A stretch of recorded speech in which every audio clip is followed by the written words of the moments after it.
Des rues quasi désertes après les 10 coups de 22 heures. Voilà à quoi ressemblera Bruxelles le soir du réveillon de Noël. L'heure du couvre-feu restera la même, alors que dans les deux autres régions, on pourra circuler jusque minuit. Une exception bruxelloise qui divise. Moi, j'ai pas honte de le dire, je resterai plus tard que le couvre-feu. C'est pas correct. Pourquoi? Parce que bon, les gens, Noël, c'est familial. Hein. Faut rester réaliste. Déjà que les personnes âgées peuvent avoir qu'une personne chez eux à la maison.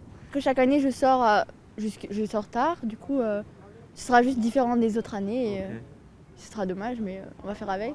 Dites une fois, passer une année, c'est pas mortel. Hein. Ce serait mieux évidemment si toute la Belgique était alignée. Cette décision, Rudy Vervoort la justifie par la situation spécifique de la région, qui nécessite un régime plus restrictif.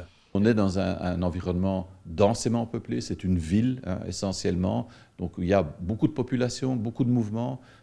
On l'a vu au mois de septembre que le virus, effectivement, il adorait ça, et donc ne créons pas de situation qui permette au virus de circuler. La mesure a été adoptée à l'unanimité par les 19 bourgmestres. Pas de gaieté de cœur, mais pour éviter un rebond de l'épidémie en janvier.